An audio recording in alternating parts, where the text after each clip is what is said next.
زمین 5000 پر سال بنائی پرانی جانے ہے۔ والی دوسری مسجد تھی اور اس مسجد کو خانہ کعبہ کی تعمیر کے تقریباً 40 برس کے بعد تعمیر کیا گیا بنی اسرائیل کو صحیح راستے کی ہدایت کا کام کر سکیں کہ یہودی یہاں پر تیزی سے آ کر آباد ہونے لگے۔ صحن اقصیٰ میں کھڑے تھے منتظر سارے نبی، صحن اقصیٰ میں کھڑے تھے منتظر سارے نبی، مقتدی تو آ چکے تھے پیشوا آیا نہ تھا۔ السلام علیکم، میں ہوں ساجد علی اور آپ دیکھ رہے ہیں ابو بکر ریئیکشن ٹی وی۔ تو کیسے ہیں آپ؟ امید کرتا ہوں آپ خیریت سے ہوں گے۔ آپ لوگوں سے ایک مجھے چھوٹی سی بات بھی کرنی ہے، ان کو سبسکرائب کر دیں اور ویڈیو کو بھی لائک کریں۔ یار اس میں کوئی پیسے نہیں لگتے، کسی قسم کے کوئی پیسے نہیں ہیں، تو پلیز یار یہ کر دیا کریں، اس سے حوصلہ بڑھتا ہے۔ تو آج ویڈیو آپ کو اندازہ ہو گیا ہوگا، آج ہم مسجد اقصیٰ کی ہسٹری سنیں گے، تو آج کے جو حالات ہیں وہ بھی کچھ پتہ چلیں گے ہمیں۔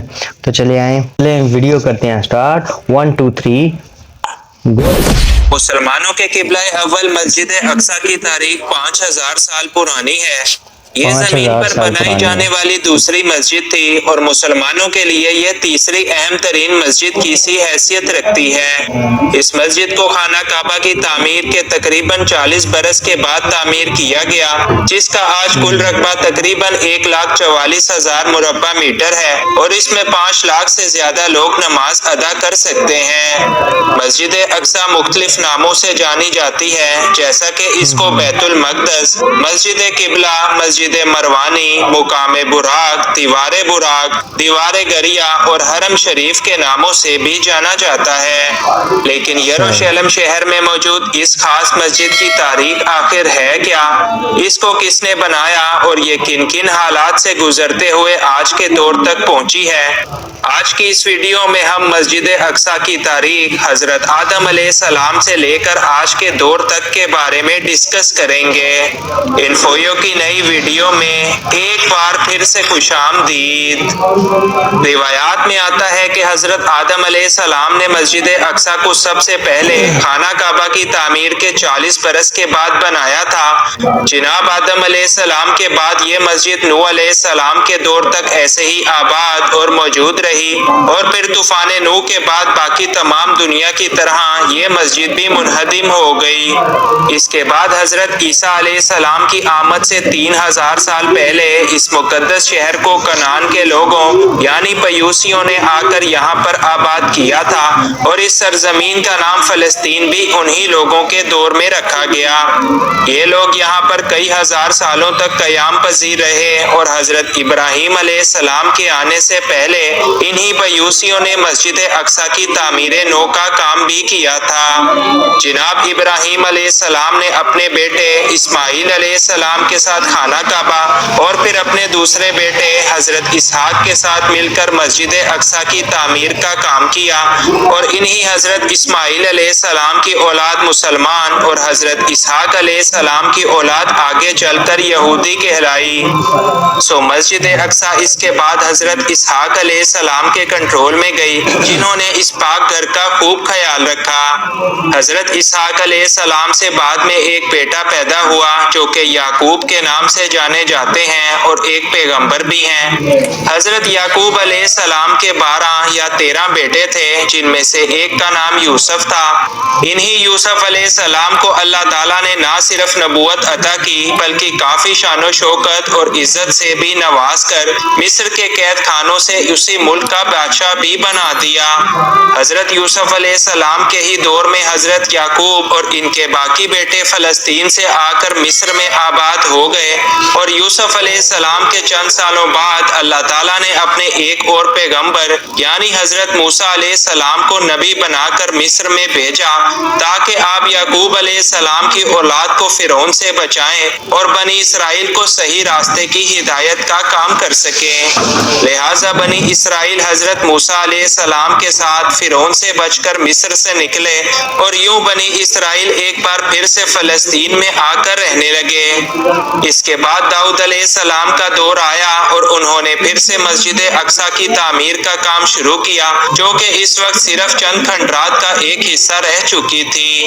حضرت داؤد علیہ السلام نے مسجد کی تعمیر کا کام شروع تو کیا، مگر وہ اپنی زندگی کے اندر اس کو مکمل نہ کر سکے، لہٰذا انہوں نے اس کام کا ذمہ اپنے بیٹے جناب سلیمان علیہ السلام کے ذمے کر دیا۔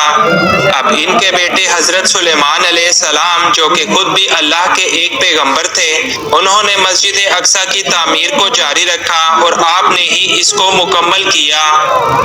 عراق کے بادشاہ بخت نصر نے سن 587 قبل مسیح میں یروشلم شہر پر حملہ کیا اور اس تعمیر کی اینٹ سے اینٹ بجا کر رکھ دی۔ اس نے لاتعداد یہودیوں کو قتل کرنے کے ساتھ ساتھ ان کے مذہبی صحیفوں کو بھی جلا دیا، لیکن کچھ ہی عرصے کے بعد بخت نصر کی حکومت کو بھی زوال آیا اور ایران کے بادشاہ کورس نے یروشلم فتح کر کے تمام یہودیوں کو یہاں پر واپس آنے کی اجازت دے دی۔ اس کے بعد مریم علیہ السلام بھی اسی شہر کے اندر آ کرتی تھیں اور عیسیٰ علیہ السلام بھی اسی مقدس شہر کے اندر پیدا ہوئے اور ان کو یہیں پر یہودیوں نے اپنی سازشوں کا نشانہ بناتے ہوئے سولی پر لٹکا دیا۔ جناب عیسیٰ علیہ السلام کے آسمان پر اٹھائے جانے کے 70 سال بعد روم کے لوگوں نے مسجد اقصی پر حملہ کر دیا اور اس قدر تباہی مچائی کہ مسجد اقصی کی صرف 4 دیواریں ہی باقی کھڑی رہ گئیں۔ یہودی بھی اس کے بعد کئی سو سالوں تک نہایت سخت دن گزارتے پوری دنیا میں ذلیل و خوار ہوتے رہے۔ یہ مسجد آخری پیغمبر کے آنے تک اسی طرح رہی جب تک کہ واقعہ معراج پیش نہیں آ گیا۔ مسلمان پہلے اس مسجد کی طرف رخ کر کے اپنی عبادات کیا کرتے تھے، لیکن بعد میں اللہ کے حکم سے ان کا قبلہ خانہ کعبہ کو بنا دیا گیا، لیکن مسجد اقصی کی عزت اور اس کا مقام و مرتبہ مسلمانوں کے دلوں میں ذرا برابر بھی کم نہیں ہوا۔ رسول اللہ صلی اللہ علیہ وآلہ وسلم کے وصال کے 6 سال بعد جب مسلمانوں کا لشکر مختلف ممالک کو فتح کرتا ہوا یروشلم شہر تک پہنچا تو اس وقت وہاں پر عیسائیوں کی حکومت تھی۔ وہ لوگ مسلمانوں کی فوج کو دیکھ کر قلعہ بند ہو گئے اور صلح کے لیے پیغام بھجوایا اور شرط یہ رکھی کہ اگر مسلمانوں کے خلیفہ خود آئیں گے تب ہی یہ صلح طے قرار پائے گی۔ لہٰذا اس وقت کے خلیفہ یعنی حضرت عمر فاروق اس شہر کے تقدس کا خیال کرتے ہوئے خود چل کر آئے اور بیت المقدس کے حکمران عیسائیوں کے ساتھ معاہدہ کر کے ان کو یہ امان نامہ دیا اور اس شہر کے اندر امن و امان کو ایسے ہی قائم رکھا۔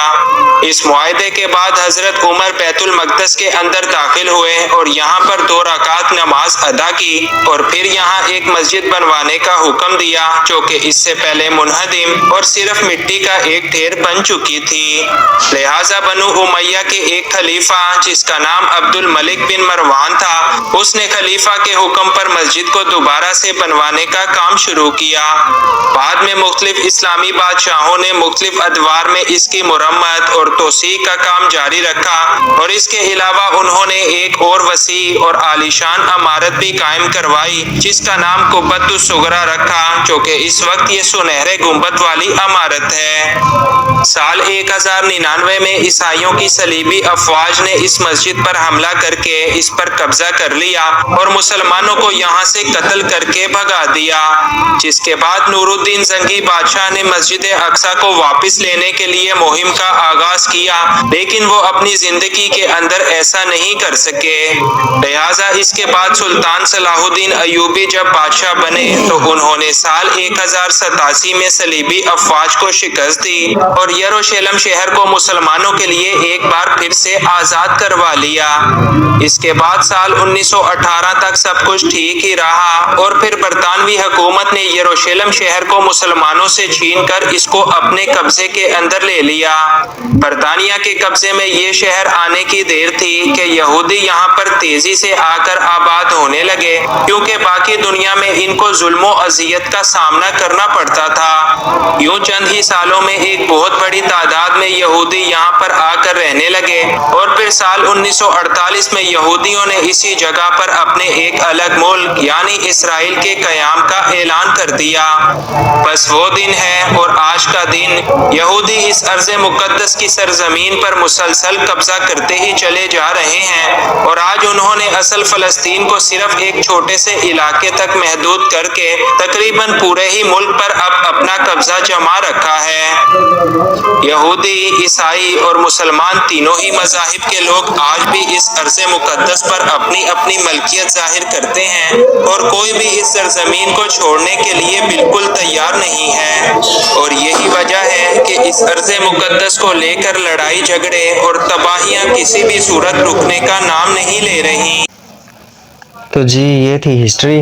میں نے بھی بہت ساری باتیں ایسی ہیں جو مجھے بھی پہلی دفعہ پتہ چلی اس میں، باقی کچھ باتیں ہیں جو مجھے پہلے سے پتہ تھیں۔ معراج کی رات کو آقا دو جہاں صلی اللہ علیہ وآلہ وسلم آپ نے یہاں پر اس مسجد کے اندر سب انبیاء کرام ہیں ان کی امامت کروائی، پھر آپ معراج پر تشریف لے گئے۔ تو یہ جگہ جو ہے یہ ہمارے لیے تو واقعی بہت زیادہ مقدس ہے، تو میں دعا کرتا ہوں کہ اللہ کرے یہاں کے حالات ٹھیک ہو جائیں۔ حدیث مبارکہ میں یہ بھی آیا ہے کہ یہاں سے ہی جو ہے نا عالمی جنگ کا جو ہے وہ آغاز ہوگا، باقی اللہ بہتر جانے، ہم تو دعا ہی کر سکتے ہیں۔ تو آپ سب نے دعا کرنی ہے اللہ تعالیٰ اس جگہ کو بہت جلد جو ہے نا پرامن کر دے، آمین ثم آمین۔ اور ایک دو خبریں آپ کے لیے اور بھی ہیں۔ نواز شریف کی واپسی ہو رہی ہے، اور عمران خان کے جو بہت ہی زبردست بندے تھے ان کے ساتھ شیخ رشید صاحب، وہ بھی توبہ کر کے واپس ہو گئے ہیں، چھوڑ دیا انہوں نے بھی پی ٹی آئی کو۔ تو آپ کو یہ ویڈیو کیسی لگی؟ امید کرتا ہوں آپ لائک کریں گے اور چینل کو سبسکرائب بھی کریں گے۔ ملتے ہیں انشاءاللہ نئی ویڈیو میں، تب کے لیے اللہ حافظ۔